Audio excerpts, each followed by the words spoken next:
Hello and welcome to Morning Brief Market Sunrise. I'm Ramzan Karmali, live from Yahoo Finance's studios in London. It's Tuesday, 21st October. Coming up on the show, rare earth stocks rally after Trump signs a deal with Australia. Semiconductor stocks are in focus once again as the chip race heats up. And General Motors stock is on the surge in the pre-market. I'll tell you why. So grab your coffee and let's own the morning.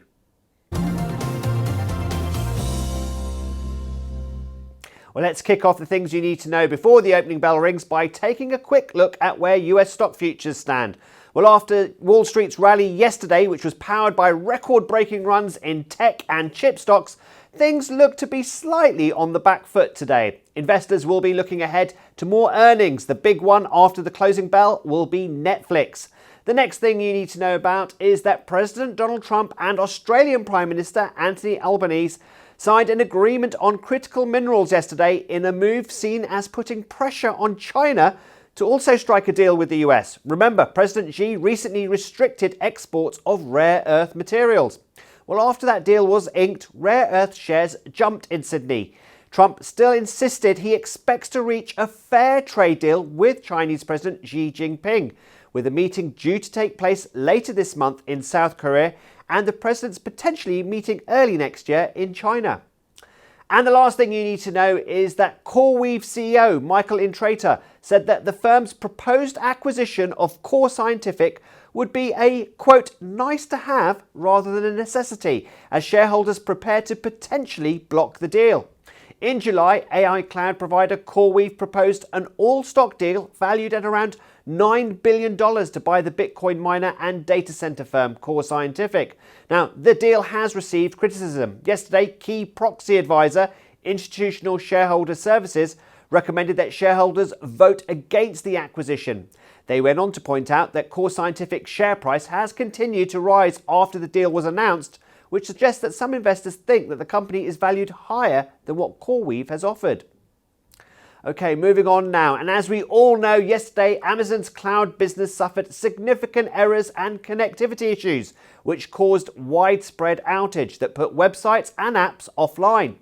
Amazon says that the underlying issue at Amazon Web Services is now resolved. But what impact will all this have on Amazon's share price? Well, here's Dan Flax from Neuberger Berman talking to my colleague Josh Lipton. The outage today doesn't change our view on the stock and the longer-term outlook for the company. And the reason is because you do have outages occurring at AWS. It's happened at other cloud platforms as well. Really, the key is, can a platform like AWS can recover, which I believe they will very quickly, continue to invest, drive value for their users, and really unleash a whole new wave of innovation in key areas like generative AI. And that is what I do think we'll see over the next 12 to 24 months. AWS is capacity constrained like some of the other clouds, but when I step back and when we speak to customers, the trajectory is clear given the innovation, the aggressive level of investments, and really empowering others, developers, enterprises to be successful on the AWS platform. And I expect we'll see a lot more of that in the year ahead. Yeah, just quickly, Dan, on the stock, listen, it's a nice move in the past 6 months, but it has not been a great year for Amazon. What do you think the issue is there? And obviously you're confident there, you think it's going to change the narrative.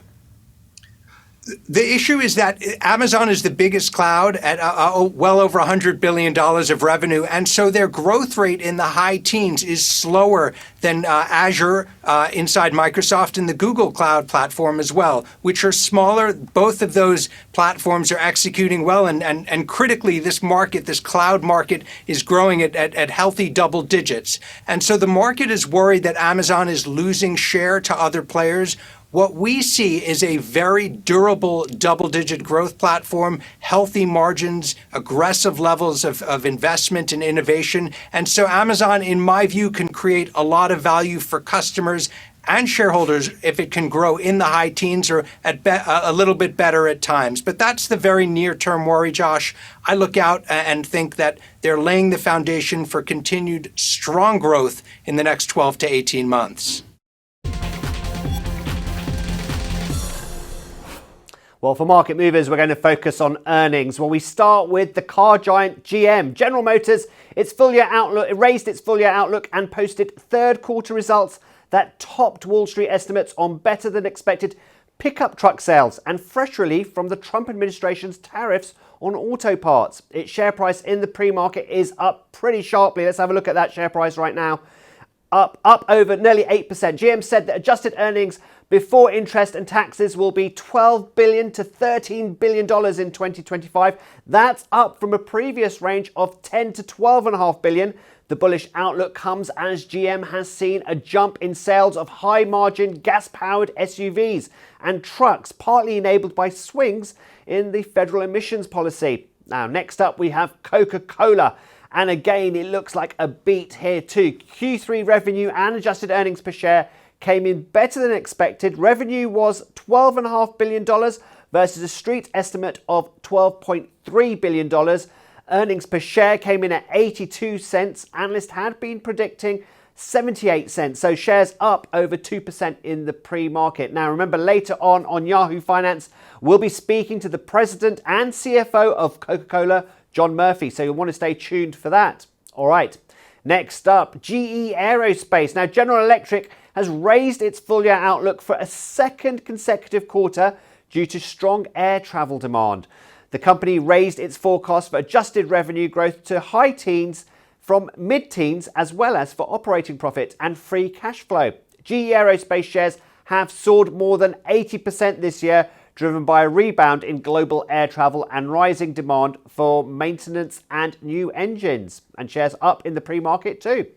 And finally, let's have a very, very quick look at Philip Morris. Now, Philip Morris's results have come in, their third quarter results have come in better than expected. Shares up almost 5% in the pre-market. Its heated tobacco shipment volumes easily beat estimates there. That's one to definitely keep an eye on for today. Okay, and another big name that we'll be keeping an eye on very closely that reports after the closing bell today is Netflix. Well, here's our very own Josh Lipton and Ali Canal. They're going to look ahead at what we can expect. Netflix will be the first big tech name to report earnings. Its results are due Tuesday after the close. Alec now is here with what to expect from the streaming giant. Ali.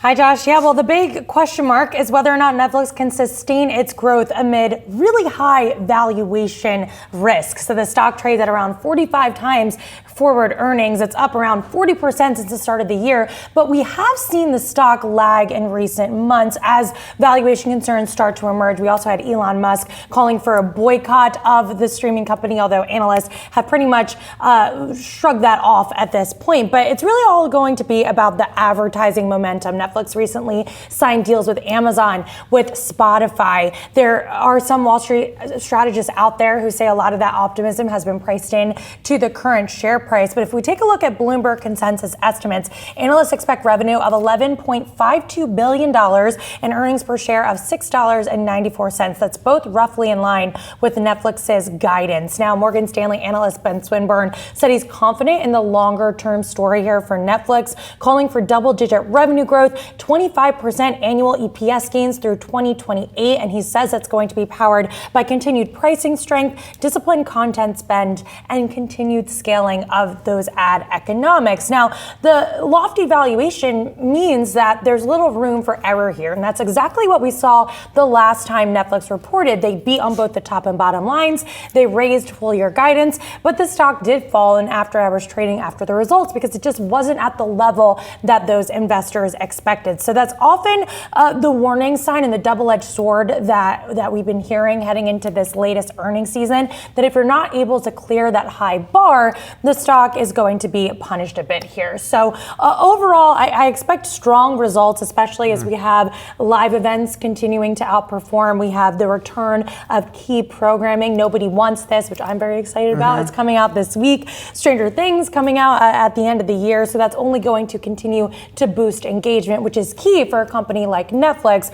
But in the near term, those valuation concerns are still very real on Wall Street. Yeah, I don't know if it's any indication, but in my house, man, the 6-year-old K-pop Demon Hunters, dude. Yes, that was the most 24/7. And it was the most viewed movie on Netflix in its history. I mean, again, and that has been cited as the strength of the company, how they're able to take IP that's relatively unknown and just make it a hit. Interesting viewing habits in the Lipton household there. Okay, we're heading for a short break now, but stick with us where our focus next will be very much on semiconductors.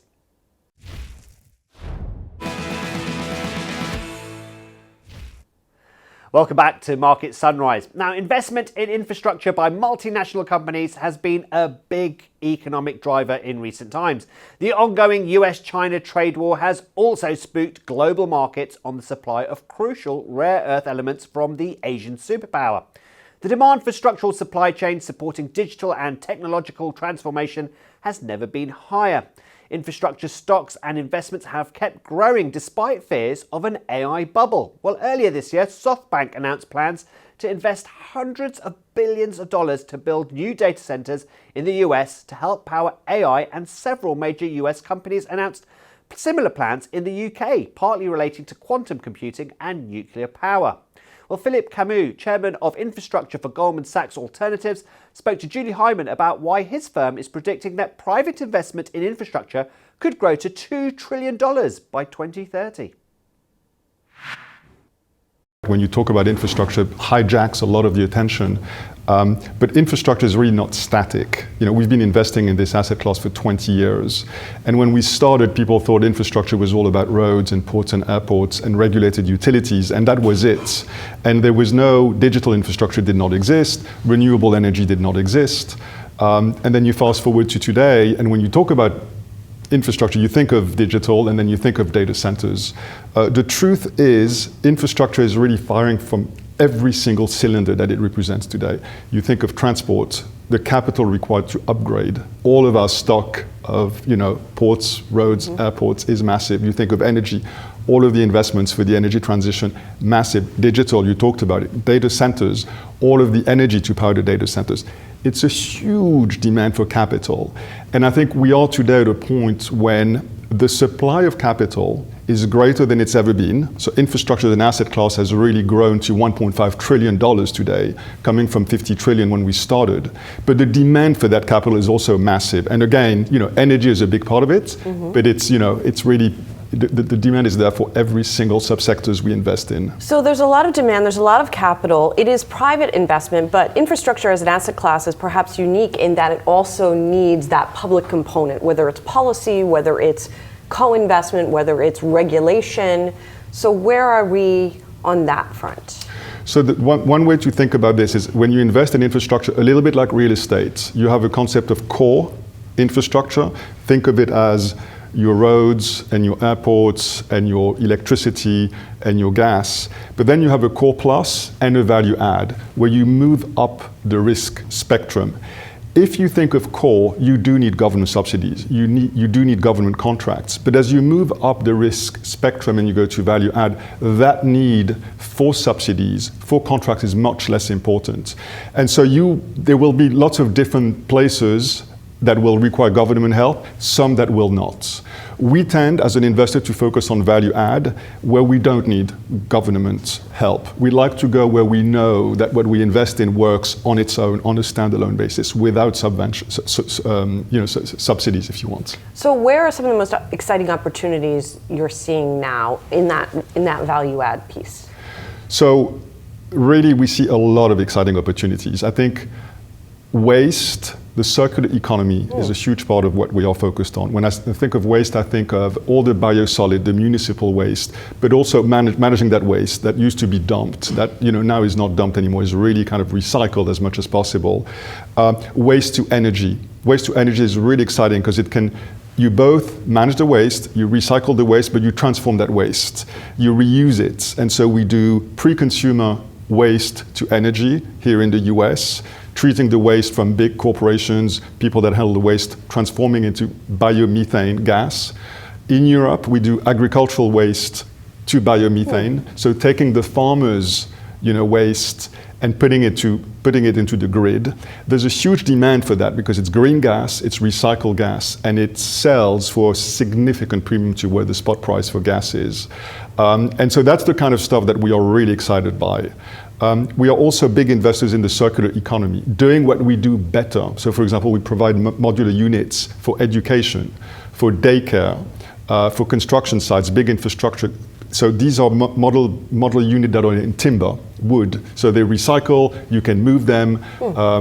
So that's the kind of stuff that, which is not that obvious, where we see really exciting opportunities, strong tailwinds, long-term contracts, good counterparties, very good unit economics. That's the kind of stuff we like. And is most of that privately held that you are investing in, or is some of this work being done by publicly traded companies as well? The things I've mentioned are typically privately held. Again, you can invest, I'd come back to the more core side of, the spectrum. If you invest in roads or in airports, typically there will be concessions. You will have a leasehold that you will be, or a port, that you will be able to use the asset for, 20, 25, 30 years. But at some point, you'll have to re-bid for the concession, whereas what we buy, we tend to own.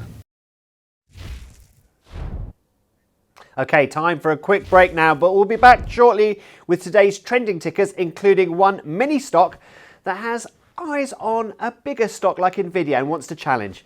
Stay with us on Yahoo Finance.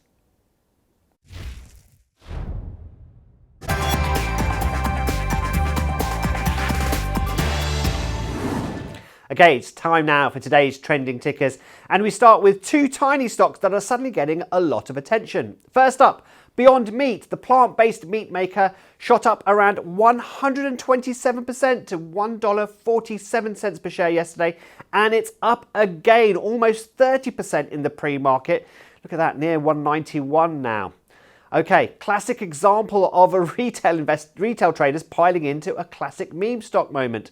Last week, the stock tanked after Beyond Meat announced debt restructuring and share dilution amid shrinking revenue and mounting losses. But then Reddit stepped in with bullish retail investors fueling the fit meat brand's comeback. Remember, it's still down more than 99% from 5 years ago. And there's another name that's flying on hyped up expectations today. GSI Technology, that's GSIT. Well, this little known chip maker is up more than 20%, more than 27% in the pre-market on the Nasdaq. And that's after soaring 155% to $12.97 at close.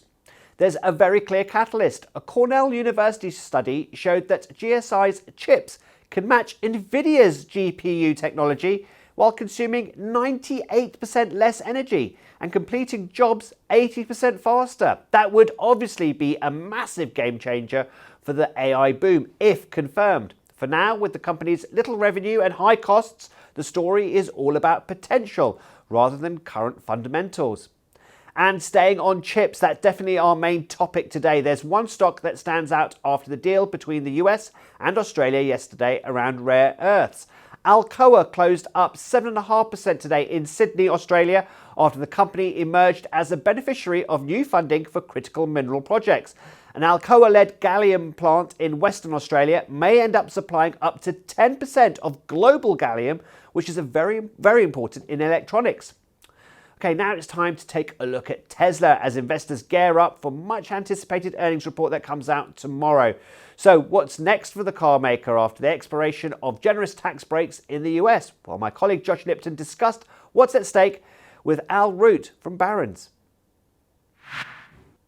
I think that we had an incredible quarter in the third quarter. Tesla beat expectations, sold almost 500,000 cars, a record. But a lot of that was pulled forward because of the tax credit expiring at the end of September. We all used to get $7,500 off our Teslas. We don't anymore.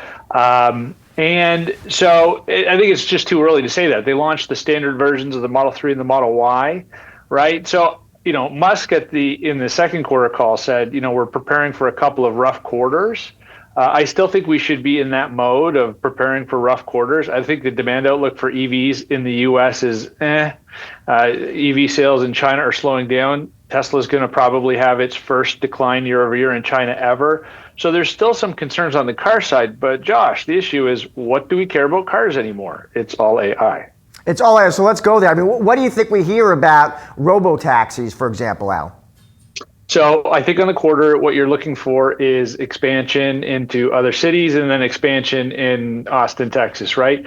So again, Musk, who always calls himself an optimist, said he was hoping that Tesla robotaxis would be covering half the U.S. population by the end of the year. We're in October. They still just operate in Austin with a safety driver in the passenger seat. A safety rider in the passenger seat, not officially driving.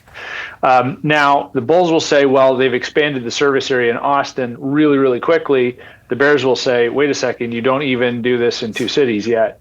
So that's the balance. So whatever they say, and then, they're shipping new versions of their full self-driving software. It's at version 14 now. That rollout's being staged. It's supposed to be much better. I don't have that version of my car yet. I still have version 13 something. So we'll hear a lot about that, and it'll be all about how fast are you expanding, what's the revenue outlook, when would this start to impact things like automotive gross margins. That's sort of the color we'll look for on the call about robo-taxis. Okay, before we go, I want you to take a quick look at Bitcoin. Now it's trading below $108,500. Yesterday, it was trading $3,000 higher. Well, since October the 10th, when crypto dropped by nearly 15%, the world's largest cryptocurrency has kept seeing some big swings like this. And there's still a big divide between bullish and bearish traders. So what's driving the moves in Bitcoin? Robbie Mitchnick, global head of digital assets at BlackRock, shared his take here on Yahoo Finance. 2025 had been and still has been a fairly positive year to date. But that episode on the 10th, Friday the 10th, last week, shone a light, I think, on some of the challenging, maybe concerning dynamics in the space, and particularly with respect to the amount of leverage that's out there.